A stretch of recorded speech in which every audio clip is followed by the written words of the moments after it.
Tuhan, kami percaya Engkau yang mulai pekerjaan yang baik itu dalam setiap kami. Engkau enggak akan berhenti tengah jalan.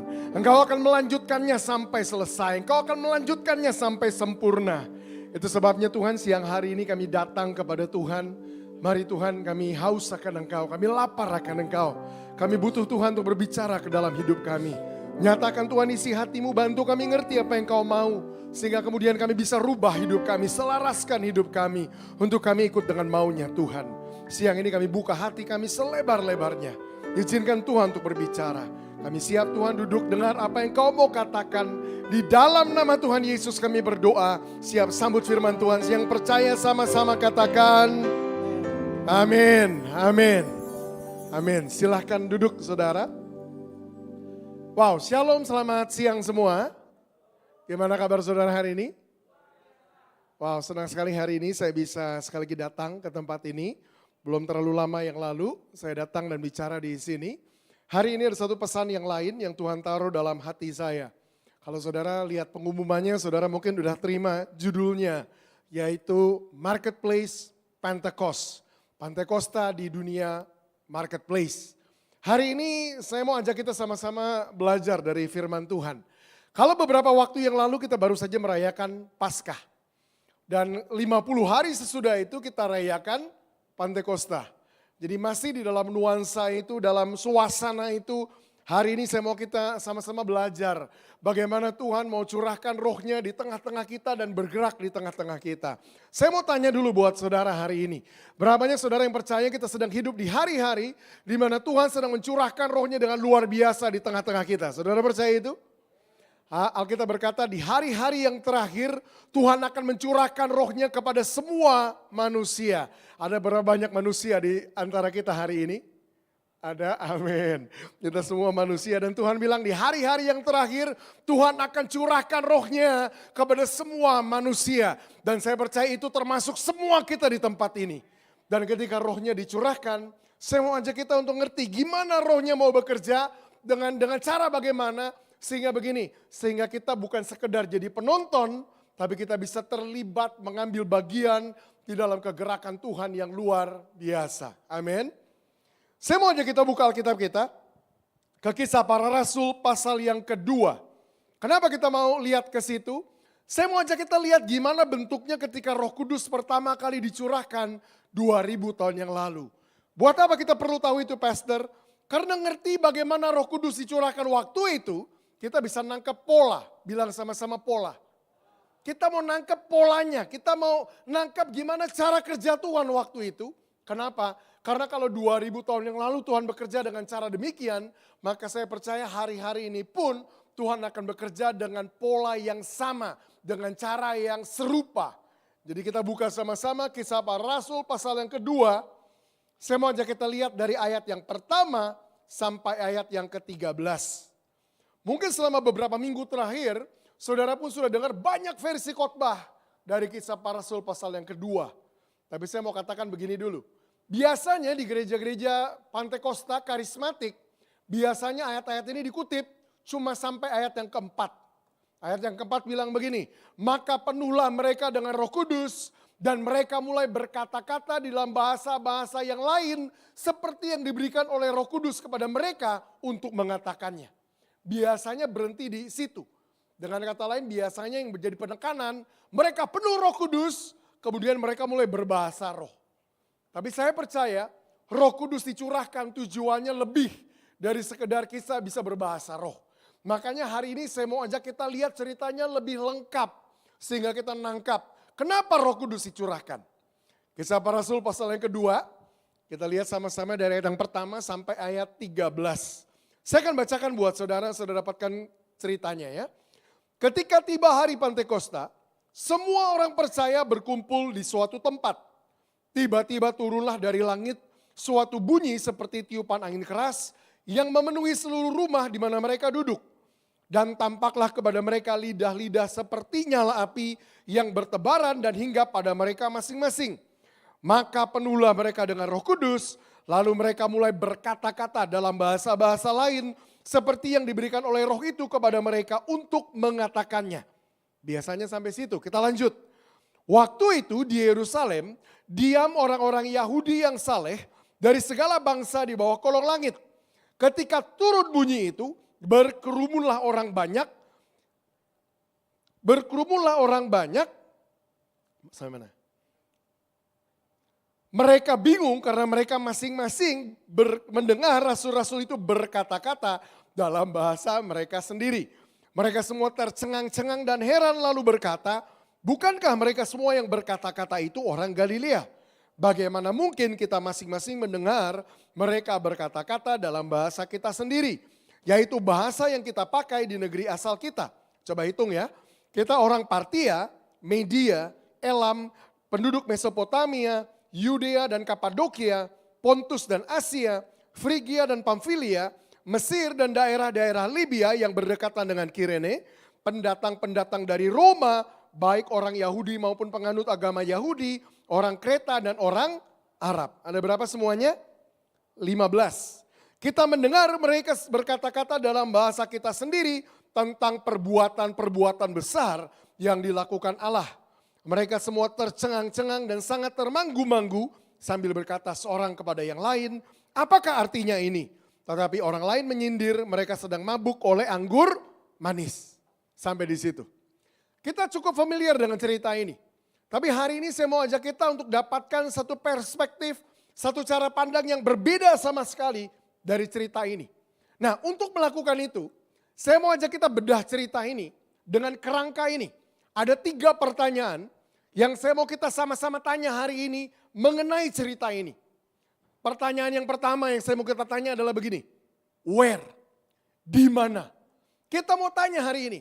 Di mana Roh Kudus dicurahkan pertama kalinya 2000 tahun yang lalu? Kenapa kita mau tahu itu, Pastor? Di mana? Karena kalau Roh Kudus dicurahkan, karena kalau 2000 tahun yang lalu Roh Kudus dicurahkan di tempat yang sedemikian, maka saya percaya hari-hari ini pun Roh Kudus mau dicurahkan di tempat yang serupa. Makanya kita mau tanya pertama, where? Di mana? Di mana sih Roh Kudus pertama kali dicurahkan 2000 tahun yang lalu? Kemudian sesudah itu kita mau tanya pertanyaan yang kedua, yaitu who? Siapa? Kita mau cari tahu Roh Kudus dicurahkan pertama kalinya kepada siapa? Kenapa kita mau tahu itu? Karena kalau 2000 tahun yang lalu Roh Kudus dicurahkan kepada orang-orang yang seperti itu, maka saya percaya hari-hari ini pun Roh Kudus mau memenuhi orang-orang yang sama. Ingat pola, kita mau tangkap polanya, kita mau tangkap cara kerjanya Tuhan. Tapi kemudian pertanyaan yang ketiga yang saya mau kita tanya, yaitu pertanyaan how. Nanti sesudah kita tahu di mana Roh Kudus dicurahkan dan kepada siapa Roh Kudus dicurahkan, saya janji saudara akan mau tahu gimana caranya. Jadi pertanyaan tentang gimana saya akan simpan sampai yang terakhir. Karena saudara baru akan penasaran gimana caranya sesudah saudara tahu di mana Roh Kudus dicurahkan dan kepada siapa Roh Kudus dicurahkan. Siap? Siap kita belajar? Pertanyaan pertama dimulai dari apa? Where? Di mana? Kita mau cari tahu. Di mana sih Roh Kudus dicurahkan pertama kalinya 2000 tahun yang lalu? Menariknya pertanyaan tentang di mana itu langsung diberikan jawabannya di ayat yang pertama. Referensi tentang tempat itu langsung disebutkan di ayat yang pertama. Kita lihat sama-sama. Ayat yang pertama bilang begini. Ketika tiba hari Pantekosta, semua orang percaya berkumpul di satu tempat. Saya percaya begini. Fakta bahwa tempatnya tersebut disebutkan artinya begini. Tempatnya itu penting. Karena kalau tempatnya nggak penting, ayat ini bisa saja disebutkan begini. Ketika hari Pantekosta tiba, semua orang percaya sedang berkumpul. Bisa. Di mana berkumpulnya? Nggak penting di mana. Kalau nggak penting. Tapi fakta bahwa tempatnya itu disebutkan, saya percaya tempatnya itu penting. Jadi nggak kebetulan tempatnya disebutkan di situ. Tapi kemudian pertanyaan kita muncul. Di mana tempat itu, Pastor? Kan cuma disebutkan di satu tempat. Memang di Kisah Para Rasul pasal 2 nggak diberikan keterangan lebih lanjut tentang tempatnya di mana. Tapi kalau saudara mau teliti lebih dalam, mundur satu pasal sebelum itu, saudara akan dapatkan beberapa referensi lain tentang tempat itu. Di Kisah Para Rasul pasal yang pertama, Yesus berpesan sama murid-muridnya, sebelum kamu pergi, Yesus bilang kamu harus tunggu dulu. Di mana? Di Yerusalem. Tunggu buat apa? Tunggu sampai kamu diperlengkapi dengan kuasa dari tempat yang maha tinggi. Saudara ingat itu? Sebelumnya Yesus berikan amanat agung. Karena itu pergilah, jadikan semua bangsa muridku. Baptislah mereka dalam nama Bapa, Putra dan Roh Kudus. Dan ajarlah mereka segala sesuatu yang aku perintahkan kepada kamu. Dan ketahuilah bahwa aku menyertai kamu senantiasa. Ingat, amanat agung. Tapi sebelum mereka pergi, Yesus bilang, tunggu. Loh, pergi tapi tunggu. Kenapa tunggu? Tunggu sampai kamu diperlengkapi dengan kuasa dari tempat yang maha tinggi. Tunggunya di mana? Di Yerusalem. Oh, kita tahu sesuatu yang lain tentang tempat itu. Ternyata tempatnya ada di Yerusalem. Bukan cuma itu. Di ayat-ayat selanjutnya dijelaskan begini. Kemudian 120 murid-murid. Mereka naik ke lantai 2 untuk menanti-nantikan Roh Kudus. Ada referensi lain tempat itu. Ternyata tempat itu bukan hanya di Yerusalem, tapi adanya di lantai 2. Nah, istilah terkenal populer yang kita kenal sampai sekarang, istilahnya adalah di upper room. Di loteng atas. Nah, kita tahu beberapa fakta lain tentang tempat itu. Tempatnya di Yerusalem dan tempatnya adanya di loteng atas. Nah, saudara tanya sama saya, apa spesialnya tempat itu, Pastor? Sampai-sampai kita mau selidiki tempatnya itu ada di mana. Apa spesialnya? Nah, untuk menjelaskan apa spesialnya, saya mau kasih gambaran ini. Saudara bayangkan ya, kita mundur 2000 tahun. Ketika Bapa di sorga memutuskan, aku mau curahkan rohku pertama kalinya di bumi ini. Saudara bayangkan itu konteksnya. Tuhan di surga memutuskan dia mau curahkan rohnya pertama kali. Dia sedang berpikir, di mana ya aku seharusnya mencurahkan rohku pertama kalinya di bumi ini. Saya tanya sama saudara, kalau Tuhan mau, dia mau curahkan rohnya pertama kali di BSD, bisa nggak? Kalau Tuhan mau bisa. Kalau Tuhan mau curahkan rohnya pertama kali di Makassar, bisa nggak? Bisa.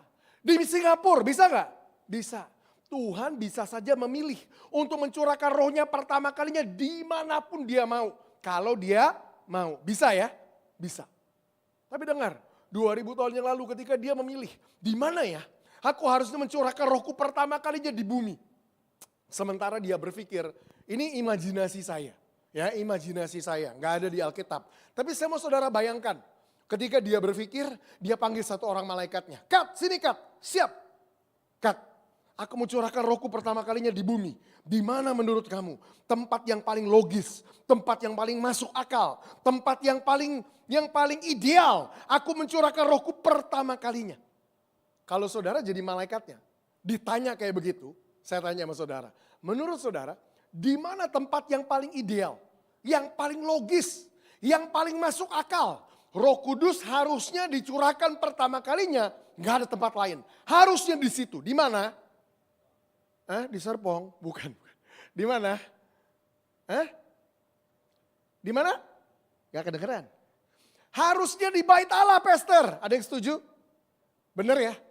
Logisnya yang masuk akal, harusnya Roh Kudus dicurahkan pertama kali di Bait Allah dong. Kenapa begitu? Ya udah pasti Tuhan, nggak ada tempat lain yang lebih logis, nggak ada tempat lain yang lebih masuk akal. Rohmu harus dicurahkan pertama kalinya di Bait Allah. Kenapa di Bait Allah? Bait Allah kan rumah Tuhan. Itu kan tempat berjumpa dengan Tuhan dengan manusia. Itu kan tempat mereka datang beribadah. Itu kan rumah Allah. Nggak ada tempat lain. Harusnya Roh Kudus dicurahkan pertama kalinya di Bait Allah. Masuk akal nggak? Masuk akal. Logikanya begitu. Tapi dengar, saya mau kasih tahu fakta ini.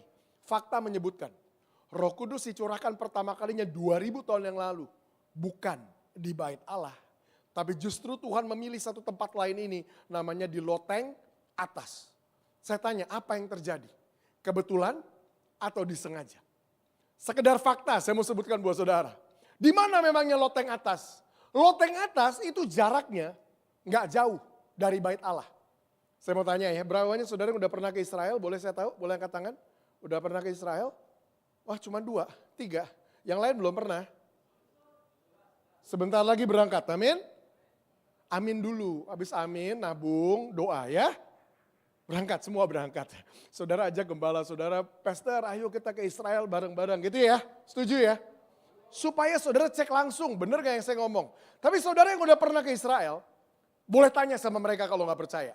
Kita orang-orang karismatik Pantai Kosta pasti selalu diajak ke tempat tersebut yang diyakini sebagai tempat di mana Roh Kudus dicurahkan pertama kali. Namanya di upper room, loteng atas. Menariknya, tempat tersebut jaraknya nggak jauh dari bait Allah. Cuma beberapa ratus meter dari bait Allah. Pertanyaan saya, apa yang terjadi? Apakah 2000 tahun yang lalu, waktu Tuhan memilih mencurahkan rohnya. Nah benar ya, itu bait Allah. Tapi waktu Roh Kudus dilepaskan, kelilipan. Ya, nyasar beberapa ratus meter. Apakah itu yang terjadi? Saya percaya enggak. Saya percaya enggak ada yang kebetulan dalam Tuhan. Saya percaya enggak ada yang kecelakaan dalam Tuhan. Setuju? Kalau gitu kenapa Roh Kudus dicurahkan bukan di bait Allah, tapi justru di satu tempat lain ini, di loteng atas, yang jaraknya padahal enggak jauh dari bait Allah. Kenapa? Apa spesialnya tempat ini? Makin penasaran kan? Iya ya, kenapa ya? Kenapa bukan di bait Allah, tapi justru di tempat lain ini? Apa spesialnya tempat ini? Saya kasih tahu apa spesialnya tempat itu. Saudara baru makin penasaran, hebatnya tempat itu apa? Saya kasih tahu apa spesialnya tempat itu. Loteng atas, tempat tersebut, kalau saudara rewind 2000 tahun, mundur ke belakang. Loteng atas itu terletak di satu wilayah yang zaman itu dikenal dengan istilah agora. Zaman itu wilayah itu dikenal dengan istilah agora. Ingat, ini bukan di bait. Gak jauh dari bait. Wilayah itu namanya agora. Agora itu artinya apa, Pastor? Agora itu diterjemahkan langsung, agora itu sama dengan marketplace. 2000 tahun yang lalu, ketika Tuhan memilih untuk mencurahkan rohnya pertama kali, menariknya dia memilih mencurahkan rohnya bukan di bait Allah, tapi justru di tengah-tengah marketplace. Saya tanya, kebetulan? Saya percaya enggak. Tuhan dengan sengaja mencurahkan rohnya pertama kali 2000 tahun yang lalu. Bukan di bait Allah tapi di marketplace. Kenapa? Karena saya percaya dari awal Roh Kudus dicurahkan. Itu tujuannya untuk berdampak sama dunia marketplace. Bukan hanya untuk dikurung di 4 tembok yang namanya rumah ibadah. Hari ini pun saya percaya.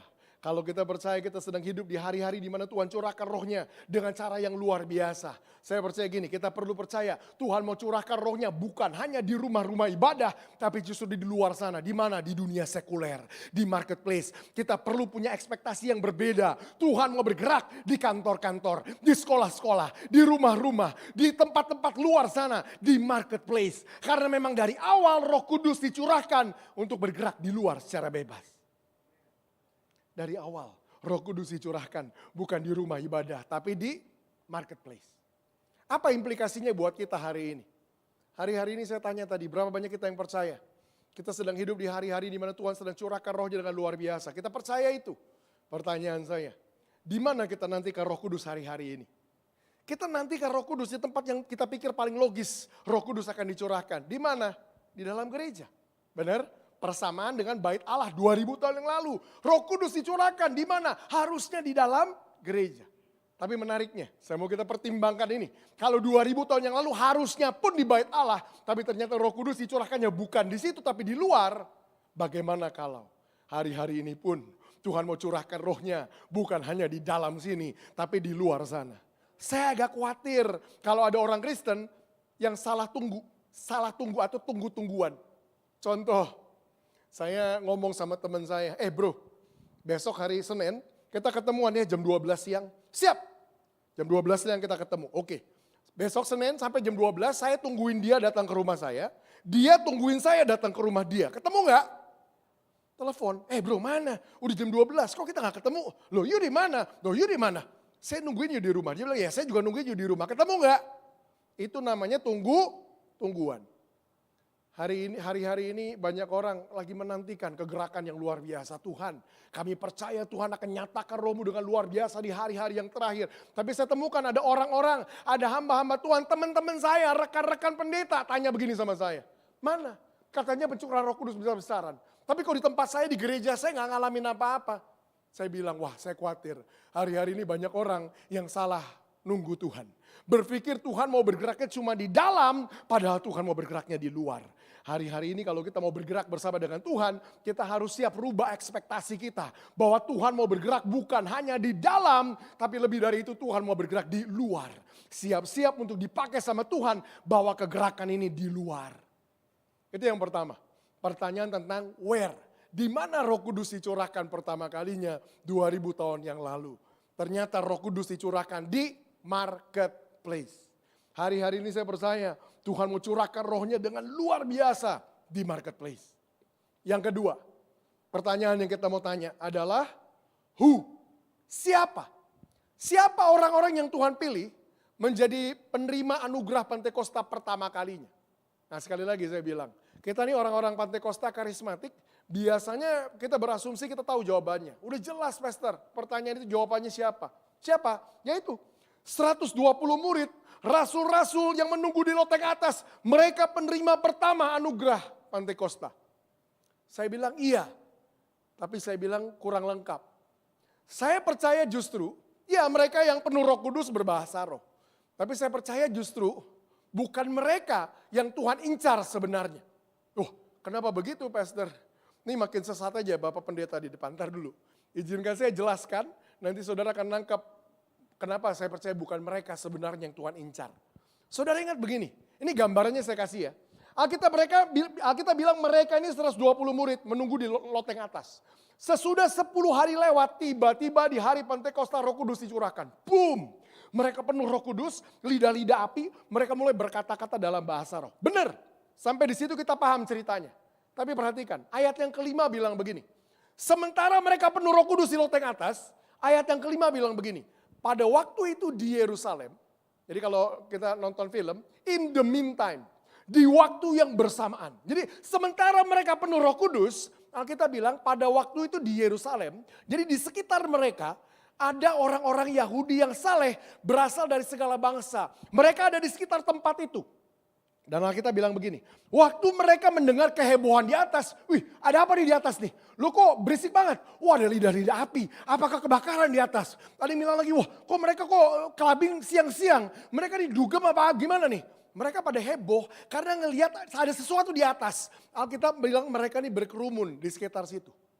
Nah waktu ada kata berkerumun, beberapa saudara berpikir, paling berapa orang sih pastor yang datang berkerumun di sekitar situ? Itu paling anak-anak keluar dari gang pada ngeliatin di atas ada apa. Paling 1, 2, 3 butir orang gitu kan. Ntar dulu, saya mau kasih gambarannya supaya konteksnya jelas. Saudara ingat cerita ini waktu mereka kerumun, Alkitab sebut begini. Petrus kemudian tampil memberikan penjelasan. Enggak, mereka ini gak mabuk seperti yang kalian pikir. Mereka sedang penuh dengan Roh Kudus. Ingat? Petrus berkhotbah kita sebutnya. Dan sesudah Petrus berkhotbah, Alkitab bilang begini, pada hari itu saja ada berapa orang beri diri mereka dibaptis? Berapa? Ada 3.000 orang beri diri mereka dibaptis. Artinya apa? Dengar ini. Orang yang berkerumun di sekitar mereka itu ada lebih dari 3.000 orang. Kok bisa bilang gitu Pastor? Karena yang memberi diri dibaptis saja ada 3.000. Pasti lebih dari 3.000. Mungkin ada 1, 2 yang bilang, enggak saya gak mau dibaptis. Ya udah gak apa-apa. Tapi yang pasti yang mau beri diri dibaptis saja ada 3.000. Jadi bayangannya berubah ya. Bukan cuma anak-anak kecil keluar dari gang, pengen lihat ada apa di atas. Enggak, ada 3.000 orang di sekitar mereka yang tertarik sama kehebohan di atas. Nah sekarang saudara tanya sama saya. Nah menurut Pastor siapa penerima anugerah Pentakosta yang sebenarnya? Saya percaya orang-orang banyak inilah yang menjadi penerima anugerah Pentakosta yang sesungguhnya. Kenapa begitu Pastor? Penjelasannya apa? Saya kasih gambarannya ya. Orang-orang yang di atas, 120 murid, Alkitab bilang waktu mereka penuh Roh Kudus, mereka mulai berkata-kata dalam bahasa yang lain. Contoh, saya orang Jakarta Tulen, cuman bisa bahasa Indonesia. Tapi penuh Roh Kudus, boom, tiba-tiba saya mulai ngomong pakai bahasa Manado. Saya orang Jakarta, boom, penuh Roh Kudus, tiba-tiba ngomong bahasa Palembang. Tiba-tiba ngomong bahasa Batak, itu gambarannya waktu itu. Saya tanya sama saudara. Waktu saya penuh Roh Kudus, saya ngomong pakai bahasa yang lain. Saya yang ngomong, saya ngerti atau enggak? Saya nggak ngerti. Saya cuma bisa bahasa Indonesia, penuh Roh Kudus ngomong bahasa Manado. Wah keluar bahasa Manado. Saya sendiri nggak ngerti. Nah kalau saya nggak ngerti, pertanyaannya begini. Yang ngerti siapa? Alkitab bilang, orang banyak yang di sekitar mereka itu yang ngerti. Mereka datang mendekat bilang, loh kok orang-orang ini bisa bahasa kita. Ada komentar begini, mereka ini kan cuma orang Galilea. Artinya apa tuh orang-orang Galilea? Galilea itu perkampungan nelayan. Mereka bilang begini, ini kan cuma orang-orang kampung, kok bisa ngomong pakai bahasa internasional. Tadi saya minta saudara hitung, ada 15 bahasa yang berbeda-beda yang dipakai di situ. Ada bahasa Mesir, Kapadokia, ada bahasa Roma dan segala macam bahasa diucapkan di situ. Kok bisa mereka ngomong bahasa kita? Jadi pertanyaannya gini, 120 nggak ngerti yang mereka ucapkan apa? Yang ngerti siapa? Orang banyak itu. Kenapa saya percaya justru orang banyak itu yang sebenarnya Tuhan incar? Gambarannya begini. 120 murid yang penuh Roh Kudus dan dipakai sama Tuhan untuk berkata-kata dalam bahasa roh. Mereka berlaku cuma sebagai penyampai pesan. Penyampai pesan. Gambarannya gini, kayak tukang pos. Ada tukang pos datang ke rumah saudara, ketok pintu. Permisi Pak, ada surat buat Bapak. Oh iya makasih. Dek, suratnya apa isinya? Waduh Pak, saya nggak tahu Pak. Saya cuma tukang pos, suratnya buat Bapak. Bisa nangkap? 120 murid penuh Roh Kudus, ya. Mereka berkata-kata dalam bahasa yang lain. Tapi mereka sendiri nggak tahu pesannya apa. Yang tahu siapa? Ribuan, 3.000 orang yang ada di sekitar mereka. Mereka yang tangkap pesannya, mereka yang kasih diri mereka dibaptis. Siapa mereka? Saya percaya mereka penerima anugerah Pantekosta yang sesungguhnya. Pertanyaannya sekarang, siapa mereka? Mereka itu adalah orang-orang marketplace, orang-orang biasa. Kenapa pastor bilang mereka orang-orang marketplace? Ini anak-anak muda saya tahu, tapi saya mau ajak kita belajar benar-benar. Ini teologi tapi saudara perlu ngerti. Kenapa mereka orang-orang marketplace? Lihat, bangsa Yahudi, siapa mereka? Alkitab bilang gini, mereka ini orang Yahudi dari segala bangsa. Bikin kita bingung ya, orang Yahudi atau orang asing? Kok orang Yahudi dari segala bangsa? Penjelasannya gampang. Orang Yahudi itu bangsa pedagang. Persamaannya mirip kayak orang Chinese. Tinggal di Jakarta, ada peluang di Manado. Ya udah saya pindah, merantau ke Manado. Wah saya merantau ke Palembang. Aslinya saya orang Jakarta. Nanggap ya, itu orang Yahudi. Mereka itu bangsa pedagang. Mereka merantau ke tempat-tempat lain. Nah namanya bangsa perantau, ini orang Yahudi nih. Pindah ke Mesir, pindah ke Arab dan lain-lain tadi tempatnya disebutkan. Waktu mereka sampai ke tempat itu, ini ilmu berdagang. Kalau kita mau bangun hubungan dagang, yang pertama yang kita harus belajar dan kuasai apa? Bahasanya. Makanya waktu saya orang Jakarta pindah ke Manado, saya belajar bahasa Manado. Saya tetap orang Jakarta tapi ngerti bahasa Manado. Bisa nangkap ya? Itu yang terjadi. Nah pertanyaannya gini, kalau mereka ada di bangsa-bangsa lain merantau, kenapa mereka semua ada di situ hari itu? Jawabannya gampang. Orang Yahudi itu dapat perintah dari Tuhan. 3 kali dalam setahun kau harus datang menghadap aku. Bahasa Indonesianya mudik. Orang Yahudi mudiknya 3 kali. Kapan? Paskah, Pantekosta, Pondok Daun. 3 kali dalam setahun mereka harus datang menghadap Tuhan. Nah bayangin begini, mereka mudik buat Paskah. Ini orang-orang bisnis dari bangsa-bangsa mereka mudik pulang kampung ke situ untuk rayakan Paskah. Ini terjadi 2000 tahun yang lalu. Mereka belum punya pesawat terbang, kereta api belum ada. Beberapa mereka perjalanannya 2 minggu, 3 minggu. Logis gak? 2 minggu perjalanan sampai Yerusalem ibadah Paskah. Pulang dulu 2 minggu, kemudian baru sampai. Balik lagi 2 minggu merayakan Pantekosta 50 hari kemudian. Logis gak? Gak logis. Jadi kalau saudara pelajarin budaya mereka, zaman itu biasanya mereka mudik buat Paskah. Mereka stay 50 hari Pantekosta baru mereka pulang. Nah sekarang dengar, ini orang-orang Yahudi yang adalah pedagang, orang-orang marketplace. Mereka datang buat beribadah, tapi namanya pengusaha. Sambil menyelam minum, bukan minum kopi ya, minum air. Jadi sambil menyelam minum air, mereka datang untuk ibadah. Tapi sesudah mereka beribadah, ngapain mereka? Wah lumayan, saya coba cari relasi baru, hubungan bisnis dari tempat-tempat lain. Nah orang marketplace kumpul di mana? Di marketplace. Mereka kumpulnya di Agora. Makanya mereka semua lagi rame di situ. Kok rame banget ada 3.000 lebih orang di situ pastor? Apa mereka lagi KKR? Enggak. Mereka memang orang-orang perantauan yang lagi pulang kampung. Siapa mereka? Orang-orang marketplace. Jadi dengar pertanyaan kedua. Siapa yang Tuhan pilih untuk menjadi penerima anugerah Pantekosta pertama kalinya? Orang-orang marketplace. Apa implikasinya buat kita? Kenapa kita perlu ngerti ini panjang lebar kayak begini? Karena selama ini kita berpikir, Tuhan curahkan rohnya sama 120 murid, rasul-rasul semua di situ. Puji Tuhan, untung saya bukan rasul. Saya cuma jemaat biasa.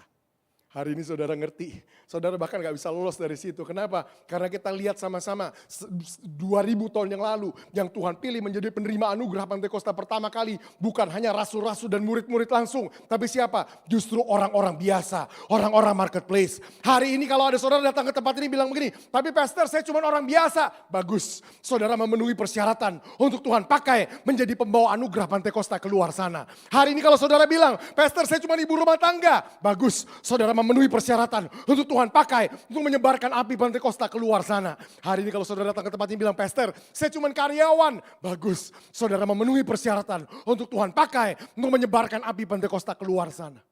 Nggak ada satupun dari kita yang bisa berdalih lagi dengan bilang, saya bukan rasul kok, saya nggak bisa bergerak dengan kuasa Pentakosta. Saya bukan pengerja kok, saya bukan pelayan Tuhan kok, saya bukan pendeta kok. Enggak, karena ternyata yang Tuhan pilih untuk membawa kegerakan Pentakosta adalah orang-orang biasa. Saudara bilang, gak perlu tepuk tangan, gak perlu tepuk tangan. Saya perlu jelasin ini panjang, masih cukup panjang. Saya mau saudara tangkap ini. Saudara bilang gini, bisa aja sih pastor nih. Kayaknya akal-akalan kita kena juga. Saya udah aman-aman duduk di kursi jemaat, berpikir saya gak akan kena, dipakai sama Tuhan. Ternyata bisa kena juga. No. Ini bukan akal-akalan saya. Saya lagi tunjukin sama saudara gimana polanya Tuhan. Ingat pola. Tapi saudara tanya, iya kalaupun begitu pastor, kenapa Tuhan memilih untuk bekerja dengan cara begitu? Alasannya simple. Tadi ingat penjelasan saya, mereka ini orang-orang perantauan yang mudik untuk beribadah. Dengar ini, mereka datang hari itu. Ini alasan pertama kenapa Tuhan pilih orang-orang biasa. Mereka datang hari itu sebagai pengusaha. Tapi pulang dari tempat itu, mereka jadi misionarisnya Tuhan.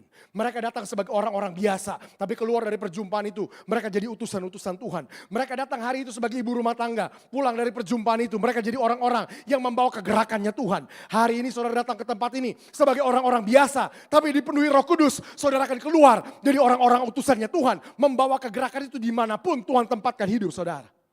Mereka datang hari itu dari tempat-tempat lain. Dari Arab, dari Mesir, dari segala macam tempat itu. Mereka datang untuk beribadah. Ditangkap sama Tuhan, api Roh Kudus turun atas mereka. Tebak, sesudah mereka rayakan Pentakosta mereka harus kemana? Mereka harus balik ke tempat-tempat asal mereka. Mereka datang sebagai pengusaha, mereka pulang sebagai misionaris. Mereka datang sebagai orang biasa, mereka pulang sebagai utusannya Tuhan. Itu alasan strategisnya Tuhan. Kenapa Tuhan tangkap orang-orang biasa? Karena saudara ditempatkan Tuhan di tempat-tempat di mana Tuhan mau saudara bawa kegerakan itu. Saya ngomong nih ya, pakai bahasa sederhana saya jelaskannya begini. Kenapa Tuhan mau pilih orang-orang biasa, pastor? Ini alasannya. Karena sependeta-pendetanya saya dan sebagus-bagusnya saya khotbah, saya gak akan pernah main ke kantor di mana saudara kerja. Saya gak akan pernah datang ke gang di mana saudara tinggal. Saya gak akan pernah main ke sekolah di mana saudara ngajar. Tapi tebak apa? Saya gak perlu main ke tempat-tempat itu. Kenapa? Karena Tuhan sudah tempatkan saudara di tempat-tempat itu. Kenapa Tuhan mau pakai orang-orang biasa? Karena saudara hari ini sudah ditempatkan sama Tuhan di tempat-tempat yang strategis di mana Tuhan mau hidup saudara berdampak di situ. Ini waktunya Tuhan pakai orang-orang biasa untuk lakukan perkara-perkara yang luar biasa. Ini bukan lagi zamannya kita hanya mengandalkan hamba-hamba Tuhan untuk buat kegerakan. Ini waktunya semua orang percaya harus diperlengkapi untuk berdampak di luar sana. Saudara yang Tuhan mau pakai untuk bawa kegerakan api Roh Kudus di luar sana. Alasan kedua, kenapa Tuhan pilih untuk pakai orang-orang biasa. Coba saya mau saudara tangkap pesan ini. Kalau saudara tangkap pesan ini, pewahyuannya akan rubah paradigma saudara, hidup saudara selamanya. Dengar ini. Hari itu mereka datang, ingat tadi ya. Dengan bahasa yang berbeda-beda. Kalau kita hitung ada totalnya 15 bahasa yang berbeda. Benar? Hari itu mereka datang dengan bahasa yang berbeda-beda. Tapi dengar ini, pulang dari pengalaman itu, mereka akan membawa pesan yang sama. Mereka datang dengan bahasa yang berbeda-beda. Tapi keluar dari tempat itu mereka akan bawa pesan yang sama. Mereka datang dengan bahasa yang berbeda-beda. Tapi keluar dari pengalaman itu mereka akan membawa pesan yang sama. Maksudnya apa, pastor? Hari ini saudara datang ke tempat ini dengan bahasa yang berbeda-beda. Tapi pulang dari pengalaman perjumpaan sama Tuhan, saudara akan keluar membawa pesan yang sama. Hari ini saudara datang, ada saudara yang datang, latar belakang saudara gini. Saudara orang bisnis, ngomong bahasa bisnis. Saudara orang politik, datang pakai bahasa politik. Saudara orang entertainment, ngomong pakai bahasa entertainment. Saudara datang dengan bahasa yang berbeda-beda. Tapi keluar dari perjumpaan itu, saudara akan membawa pesan yang sama, yaitu pesan kerajaan. Alasan kedua, kenapa Tuhan mau pakai orang-orang biasa untuk bawa kegerakan ini di luar. Alasannya simple, karena sependeta-pendetanya saya. Pendeta, Suruh ngomong sama pengusaha, pengusaha bingung. Pendeta suruh ngomong sama politikus, politikus bingung. Pendeta suruh ngomong sama artis, artis bingung. Tapi dengar, kalau ada artis di tempat ini, saudara ngomong sama artis-artis lain, komunikasikan pesan kerajaan, pesan itu akan nyampe sama mereka. Kalau ada politikus di tempat ini, saudara akan ngomong sama politikus-politikus lain, menyampaikan pesan kerajaan, pesan saudara akan nyampe ke mereka. Yang alasan kedua, kenapa Tuhan pakai orang-orang biasa? Karena Tuhan mau saudara pakai bahasa yang selama ini saudara kuasai. Ketika saudara dipenuhi Roh Kudus, saudara keluar komunikasikan pesan kerajaan. Saudara akan masuk ke lingkup pengaruh saudara masing-masing. Ke dunia entertainment, ke dunia bisnis, ke dunia politik, ke dunia media, ke dunia pendidikan. Dimanapun Tuhan tempatkan hidup saudara. Pakai bahasa yang saudara kuasai, komunikasikan pesan kerajaan. Tuhan mau pakai bahasa yang saudara kuasai untuk berdampak di luar sana. Saudara bilang, Pastor, saya nggak bisa kutip-kutip ayat, saya nggak pernah sekolah teologi. Dengar. Justru Tuhan mau pakai latar belakang saudara dan bahasa yang saudara kuasai selama ini. Komunikasikan pesan kerajaan di luar sana. Pertanyaan ketiga yang kita mau tanya.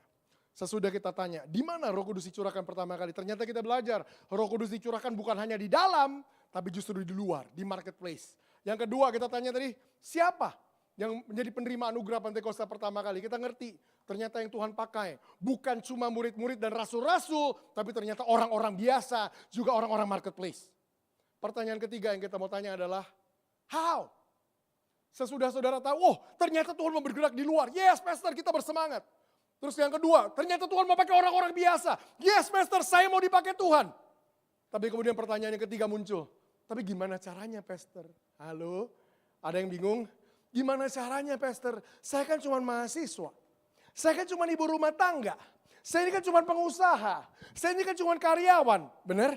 Beberapa kita mulai ngaca dan berpikir, gimana caranya orang kayak gini bisa dipakai sama Tuhan berdampak di luar sana? How? Gimana caranya, Pastor? Beberapa saudara mungkin malah mulai berpikir begini, aduh Pastor, saya yang kayak begini bisa dipakai Tuhan, gimana caranya? Saya doa aja udah gemeteran, Pastor. Saya, Pastor, lebih parah lagi. Jadi asyir aja udah fales, Pastor. Hah? Jadi asyir fales. Ya pokoknya gak bisa lah, Pastor. Gimana orang biasa kayak saya bisa dipakai untuk membawa kegerakan Roh Kudus di luar sana dengan luar biasa. Gimana orang kayak saya bisa dipakai berdampak di luar sana. Ada yang mau tahu gimana caranya? Saya jelasin gimana caranya. Saudara nangkap pewahyuan ini, dengar. Pengubah-pengubah sejarah akan muncul dari tempat ini. Kalau saudara nangkap gimana caranya. Buat orang Kristen perjanjian baru, buat kita nih, sesudah Kisah Para Rasul pasal 2, saya tanya sama saudara, Pentakosta dirayakan sebagai apa? Ada yang tahu? Hari pencurahan Roh Kudus. Simple ya, nggak ada jebakannya. Buat orang Kristen perjanjian baru, ya kita rayakan Pentakosta sebagai hari pencurahan Roh Kudus, benar.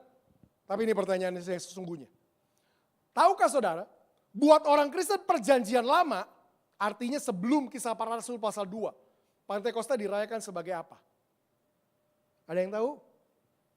Nah ini jawaban umumnya yang saya dapat di gereja-gereja Pentakosta karismatik. Apa itu? Kita nggak tahu. Bahkan ada beberapa kita yang jawab begini, Pastor, memang sebelum Kisah Para Rasul pasal 2, Pentakosta sudah dirayakan. Loh baca dong. Ketika tiba hari Pentakosta, tiba-tiba Roh Kudus turun. Saya tanya, Pentakosta udah ada dulu baru Roh Kudus dicurahkan atau Roh Kudus dicurahkan baru ada Pentakosta? Yang mana? Pentakosta udah ada dulu. Mereka udah rayakan Pentakosta ratusan tahun sebelum itu. Sebelum Kisah Para Rasul pasal 2. Nah sekarang pertanyaannya. Buat mereka sebelum Roh Kudus dicurahkan, Pentakosta dirayakan sebagai apa? Menarik ya? Kita nggak ada yang tahu. Dengar poinnya. Selama kita nggak ngerti, nggak tahu Pentakosta itu dirayakan sebagai apa sebelum itu. Maka dengar, iblis telah berhasil memisahkan. Pentakosta nggak lagi dilihat sebagai sesuatu yang utuh dan lengkap. Ada pemisahan ini. Dan selama iblis berhasil memisahkan pengertian keduanya, iblis telah berhasil melucuti salah satu kekuatan yang paling dahsyat yang gereja harusnya punya. Balik pertanyaannya, sebelum Kisah Para Rasul pasal 2, atau buat orang Kristen perjanjian lama, Pentakosta dirayakan sebagai apa sih? Saya kasih tahu. Pentakosta dirayakan sebagai hari di mana Tuhan memberikan hukumnya. Tuhan berikan hukumnya, law. Dari mana itu asalnya, Pastor? Saudara ingat Paskah pertama kali di mana? Di Mesir. Di tulah yang ke-10, mereka sembelih korban, torehkan di ambang pintu, kemudian Tuhan bilang ini, malaikat maut akan melewati. The angel of death will pass over, akan pass over. Kata pass over itu Paskah.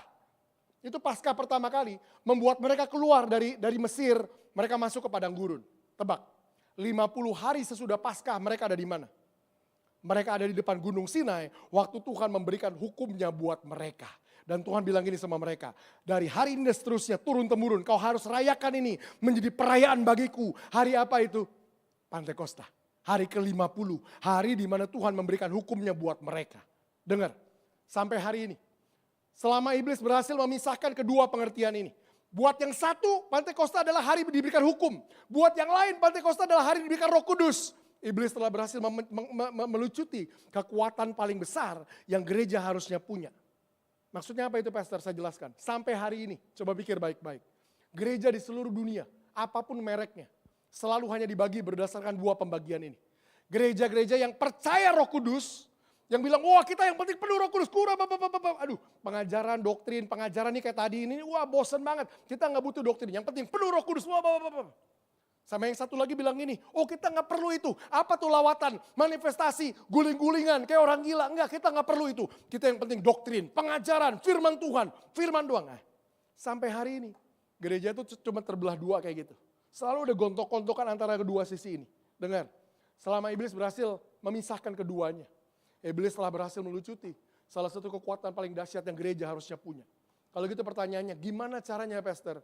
Generasi Pantekosta bisa kembali bangkit dengan kekuatan penuhnya. Gini caranya, generasi Pantekosta adalah generasi yang hidupnya harus dipenuhi dengan firman Tuhan dan dipenuhi dengan Roh Tuhan.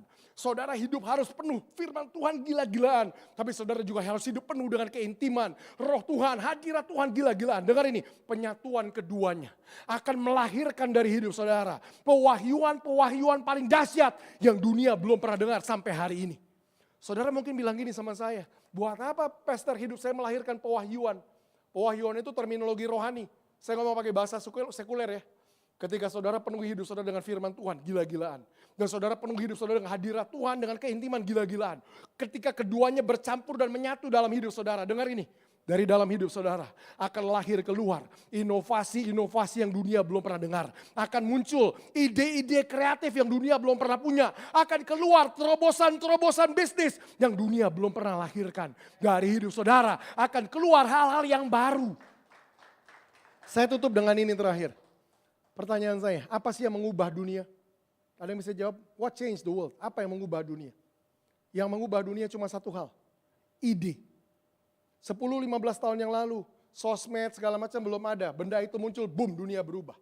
10 tahun yang lalu belum ada itu, Gojek online. Belum ada itu, benda itu muncul, boom, dunia berubah. Apa yang mengubah dunia? Ide.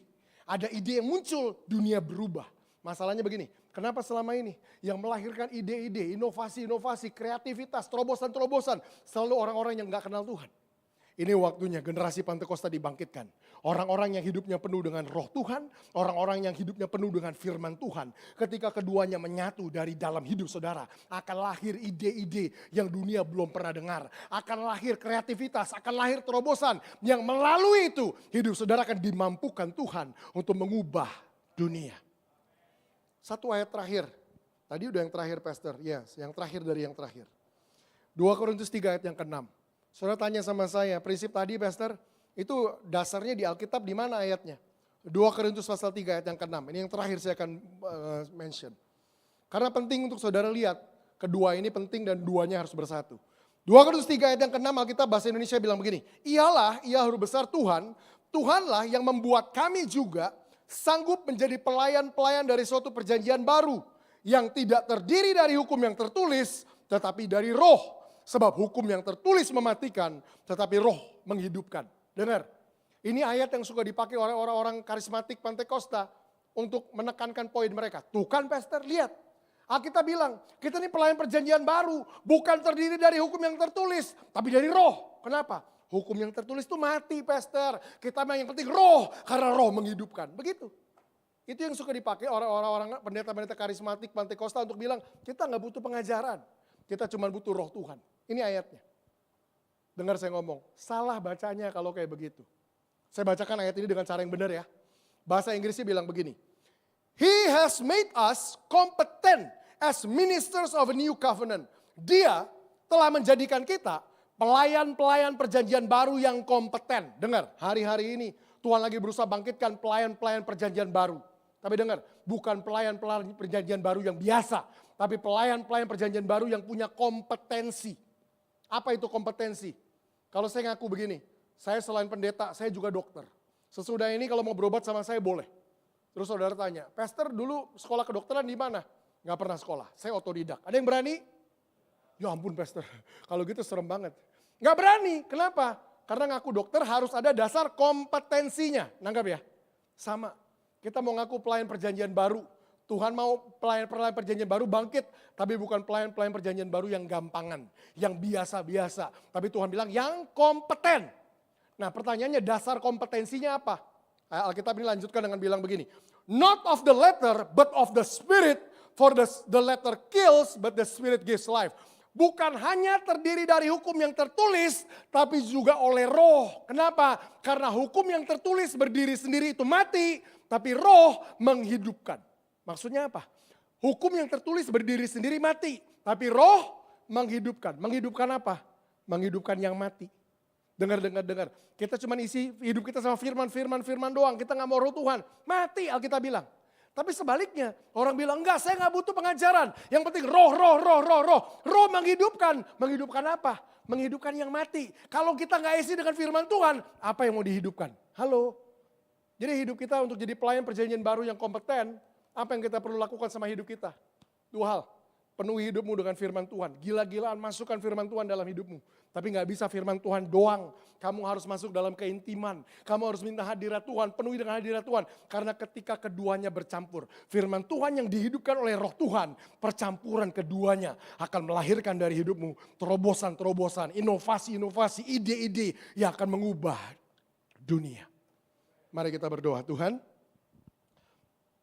terima kasih, kami bersyukur hari ini kami datang ke tempat ini dan kami dengar pesan ini. Satu pesan yang sangat mengubah paradigma kami Tuhan. Sangat mengubah ekspektasi kami tentang bagaimana Tuhan mau bergerak hari-hari ini. Hari ini kami dengar dan ngerti Tuhan. Bahwa ternyata Tuhan mau bergerak bukan hanya di dalam, tapi di luar. Tuhan buat kami jadi excited, buat kami jadi bergairah, bersemangat ketika kami lihat. Ternyata Tuhan benar-benar mau mengubah kota kami, mengubah bangsa kami. Tuhan mau bergerak di luar. Kami bersyukur Tuhan, kami hidup di masa itu. Di mana Tuhan mau lakukan kegerakan yang luar biasa. Hari ini kami juga dengar, ternyata yang Tuhan mau pakai bukan cuma pendeta-pendeta, bukan cuma pengerja-pengerja dan hamba-hamba Tuhan. Tapi ternyata Tuhan mau pakai orang-orang biasa. Tuhan kami di tempat ini, orang-orang biasa. Kami siap Tuhan untuk membawa kegerakan Tuhan keluar sana Tuhan. Tapi hari ini kami juga ngerti gimana caranya. Selama ini kami berpikir, gak mungkin orang biasa kayak kami bisa dipakai Tuhan. Ternyata syaratnya kami ngerti hari ini. Hidup kami harus dipenuhi dengan firman Tuhan. Dan hidup kami harus dipenuhi dengan roh Tuhan. Tuhan aku berdoa Tuhan, mulai dari hari ini aku impartasikan buat mereka. Satu rasa haus dan lapar yang baru akan firman Tuhan. Mulai hari ini hidup mereka akan mengejar firman Tuhan. Lebih dari semua waktu sebelum ini. Mereka akan masukkan firman Tuhan secara gigih dalam hidup mereka. Mereka ngerti ini kebutuhan buat mereka. Mereka masukkan firman Tuhan dalam hidup mereka. Tapi aku juga berdoa Tuhan mulai hari ini. Lahirkan dalam mereka satu kehausan dan kelaparan yang baru akan roh Tuhan. Mereka akan mengejar hadirat Tuhan. Keintiman dengan Tuhan. Lebih dari semua waktu-waktu sebelum ini Tuhan. Buat mereka jadi generasi Pentakosta Tuhan. Generasi yang hidupnya dipenuhi dengan keduanya. Firman Tuhan dan roh Tuhan. Tuhan aku lihat Tuhan, dari tempat ini Tuhan akan bangkitkan orang-orang yang akan mengubah dunia mereka. Orang-orang yang akan mengubah dunia bisnis. Orang-orang yang akan mengubah dunia politik. Orang-orang yang akan mengubah dunia pendidikan. Orang-orang yang akan mengubah dunia entertainment. Bangkitkan dari tempat ini orang-orang yang akan mengubah kota ini dan mengubah bangsa ini. Tuhan biar lewat hidup mereka kemuliaan-Mu dinyatakan. Banyak orang datang mengenal Yesus sebagai Tuhan dan Juru Selamat. Terima kasih Tuhan buat pesan ini. Kami terima pesan ini, kami terima roh-Mu bergerak di tengah-tengah kami dan melalui hidup kami. Dalam nama Tuhan Yesus kami berdoa. Yang percaya sama-sama katakan, amin, amin.